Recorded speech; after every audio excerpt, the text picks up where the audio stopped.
and welcome to the Direct Selling Success Podcast. I'm Anna Green, and I'm here to share with you tips, tricks, and training on network marketing done right. Thank you for listening. Hello, welcome. How are you all today? So where I am at the moment in sunny Yorkshire, it is boiling. I so wish that I could sit outside and record this podcast, but do you know what? You'd never hear me. I've got building work going on. The birds are all out there tweeting away, and there's noise from the neighbours and the traffic. Yeah, and yeah, you know what it's like. You try and use a laptop outside, you can't see the screen. Yeah, it's not going to work, is it? So I'm sat in my office, boiling and wishing I was sat outside. So I hope you're enjoying your day. I'm certainly enjoying mine. I just wish there was more outside in it. Today, I thought I would talk to you about your team. So many of you out here in my world, you have teams of people who are in your business with you, running their own direct sales, network marketing businesses themselves. I used to do it as well. I had a team in direct sales. I had one for many, many, many years. And we had ups and downs. We had times when we were all flying. We had times when it was a slog. People would slow down. People would get excited at times and be all in. It's difficult. There's no consistency, or so it seems. And I remember when I first started building a team way back when, way back when. And I remember thinking, oh, they're not doing what I need them to do to hit my targets. They're not, they're not growing. They don't want this, then the potential for them to do stuff is just amazing. And they're just not running with it and getting the sales in or bringing in people of their own. They just don't seem to want it enough. Anybody else feel like this? I know it can't have just been me. And I know it's not just me because lots of people come into my Leader Lounge membership or the mastermind that I run and they say, do you know what? I've got a team, but they're just not doing what I need them to do, or they're just not doing enough for me to keep hitting my targets, to get me to that next level, to keep me at the level I'm at now. So I know it's still happening, and I know that it's not just me. And I want to say this to you right now. If you are feeling like you are wading through treacle when it comes to getting your team to do the do, to be as excited as you are, to want to do something with this business, it's not just you. It isn't you. So first of all, I want to kind of put all this into perspective. The average time somebody spends in this industry is somewhere between 3 and 6 months. So they come in, they start off, they come in for whatever reason they want to come in. And remember that they come in for whatever reason they want to come in. And some of them don't make any sales. They don't get success straight away, so they give up. Some of them will come in, they'll be super passionate and super excited. They'll make sales in their first few months, but then they've worked away around their friend circle. Their friends have bought it all. They can't get any more sales because they can't break through that barrier of selling to the people that they vaguely know or don't know at all. And then they stop. Or they come in for the wrong reasons. They come in because they want the discount. So they're not going to potentially sell to lots of people or anybody. They come in for the kit. I know people sign other people up with the whole, well, actually, do you know what? The kit costs this much and you get this much product in it. Why not just give it a go? Those people, some are absolute gems that you find, but the majority will be, well, I've come in for the kit, so I don't really need to do anything. Some people come in with the wrong mindset for business. They don't think it's like a business and they think that they're just going to get sales handed on a plate. Or, my favourite, I'm going to put one post up on social media and everybody's just going to come flocking and buy all my stuff. Oh, if only that were true. If only business worked like that. So when we get people coming into our teams, I'm saying our teams, I don't run a team anymore, but in general, in direct sales and network marketing, if you've got a lot of those sorts of people coming in, your team aren't going to do a lot because that's not why they're in. They're not here to do a lot. The other thing to bear in mind is that you, as a business builder, as a team builder, you're passionate about this industry. You're excited. You want to build. You have a drive and a determination to make it work, to make money, to get that next promotion, get that next incentive trip, get that next thing, whatever it might be. That's what you want. You see this as a business and you treat it maybe a bit more business-like than the majority of people.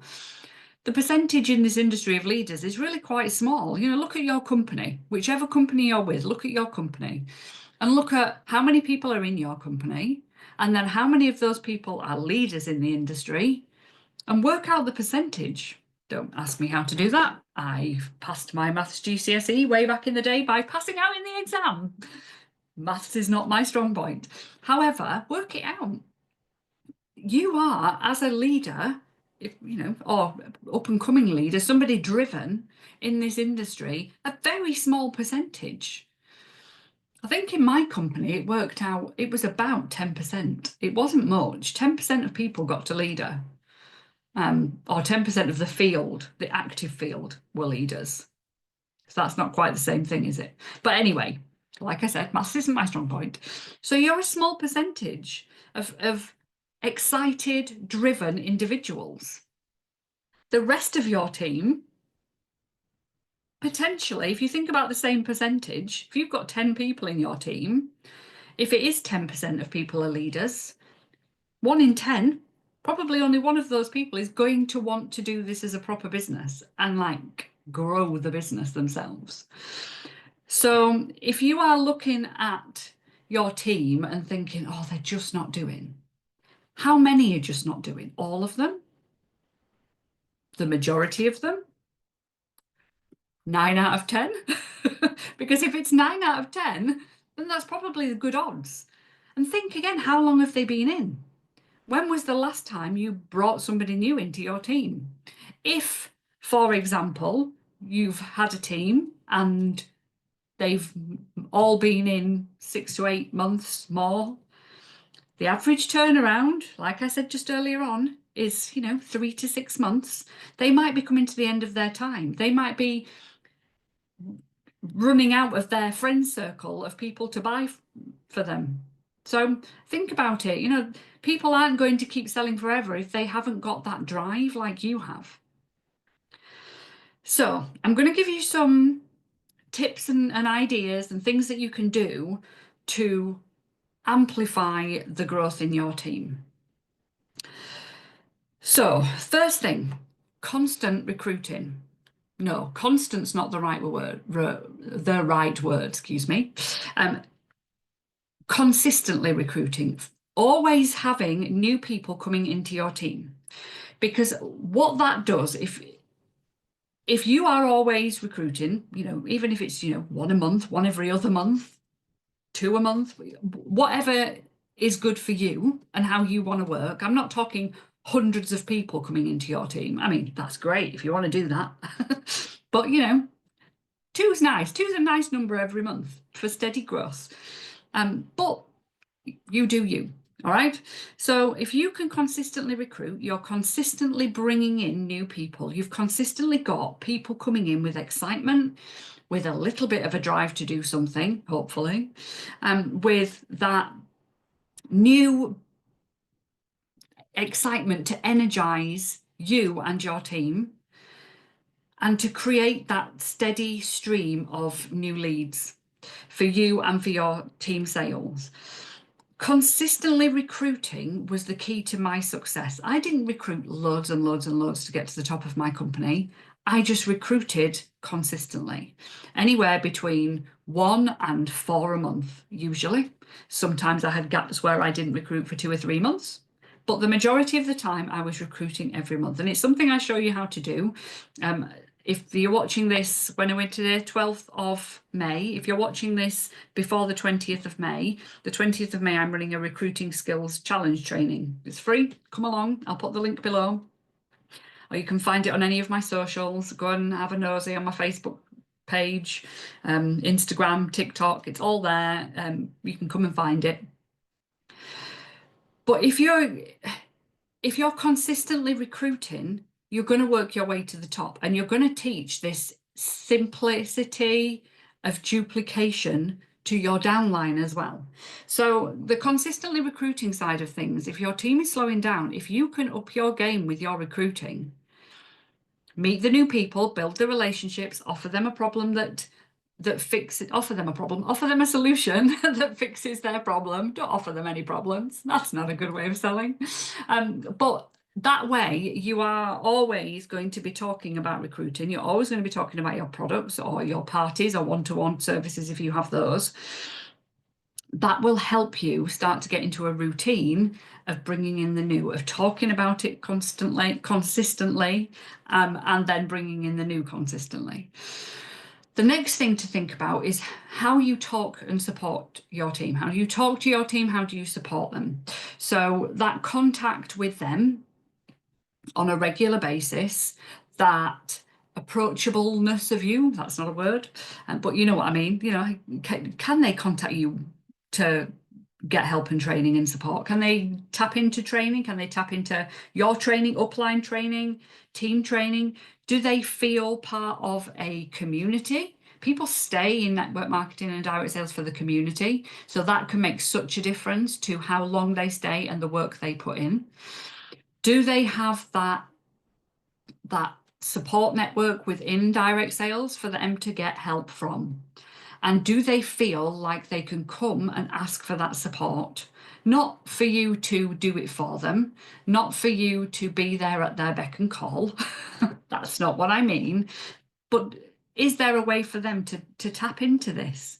Are they excited about being part of this bigger picture community with you, with the rest of your team, with your uplines team, if that's relevant, with the company?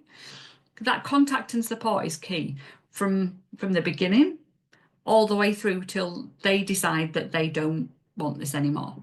So think about how you keep this contact and support going. The other thing to remember, work with the willing. Now, I am a realist, a proper realist. I'm very optimistic, but I'm a realist. And I think in this industry we need to be, otherwise it will drive us potty, especially when it comes to team building.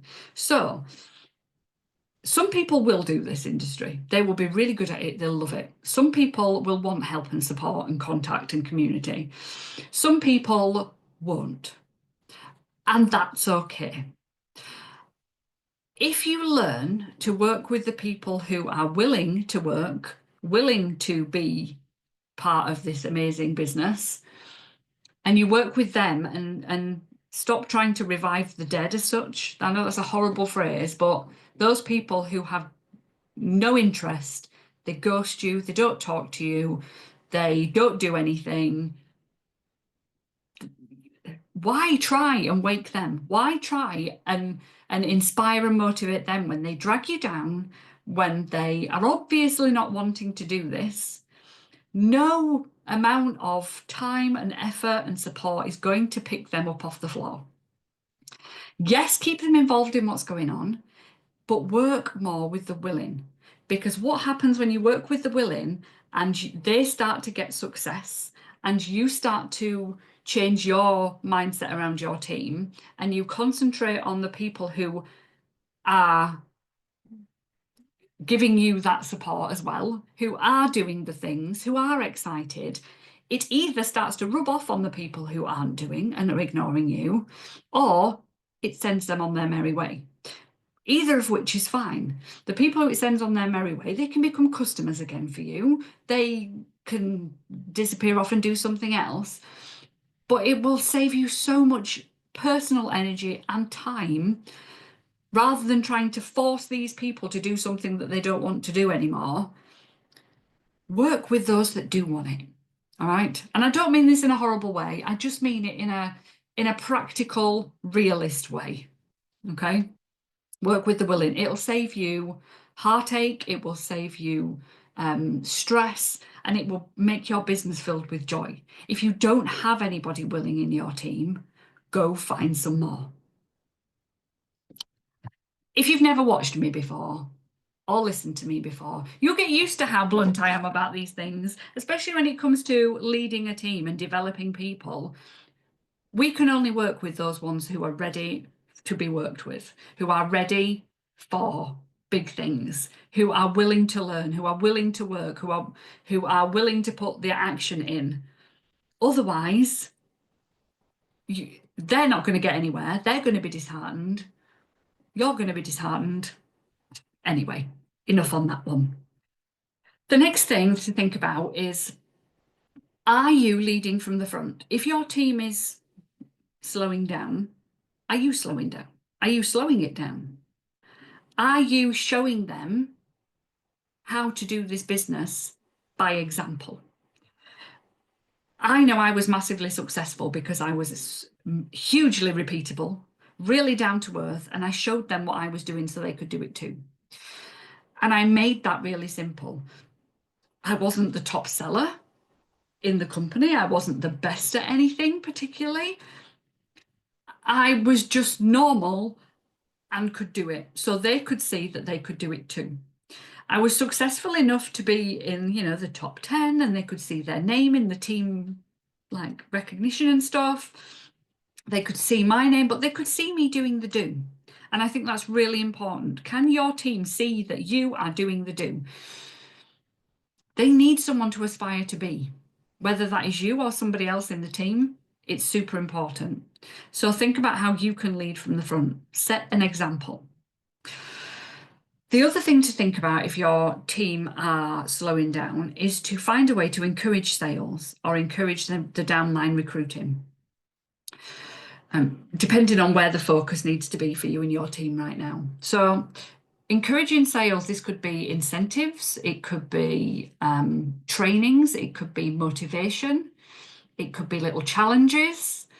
It depends on your team as to whether they are going to be swept up by something that's going to motivate and inspire them, whether it's little prizes or games or fun community things, something set on by the company that you can get behind, something you set on yourself, or whether they're not. If they are a group of people who ignore you, who aren't involved in a community, who aren't interested anymore, this is where it's time to get the new in and stop trying to revive the dead, because the more time you spend trying to revive the dead, the less time you're going to have available to you to bring in the new excited people. So it may be that the encouraging of sales and downline recruiting isn't where you need to be right now. If it is, what can you do? What is going to excite your team? You know your team better than I do. What are the things that you know will make them go, oh yeah, I need that? Is it, I don't know, what have I done before? Certificates, fun, inventive ways to get party bookings, challenges to get them taking action, little mini trainings, fun trainings on social media or prospecting, or I don't know, there's all sorts of things that you can do. But have a think, what's worked before for you? What's worked for other people in your business and your industry? Can you get some ideas online? Google is great for finding things out, isn't it? What can I use to encourage my team to make more sales? There's so many things that'll help you. If you're not in my leader lounge is full of masterclasses and trainings on different incentive ideas, on different ways of encouraging people to want to do more in this business. So go and check that out. But if you can encourage them to do more sales, then hopefully it will build your sales within your downline. But if you can encourage them to recruit people at the same time, you can double your numbers quite quickly if they are keen and active consultants to start with, and they've got that community feel behind them. So if your team is slowing down, think about which of these you might like to give a go first. Maybe it's a change of attitude, maybe it's an influx of new, maybe it's just a bit of a shake-up of how you're evolving that community within your team. But hopefully some of this has been helpful. I hope you've enjoyed my live today. Please do click the subscribe button, come and follow me, and come and find me on socials, and please come and join in with the Recruiting Skills Challenge and bring your team. That could invigorate the business as well for you. We start on the 20th of May. It's a 3-day free challenge. to help with recruiting skills in a nice, non-icky, non-spammy way. No icky scripts, cold prospecting, or anything horrible taught by me in this challenge. Come and join in. You'll find the link below once this is uploaded and saved, and I will see you all soon. Have a great rest of your sunny week here in the UK if you are, or wherever you are in the world. Bye.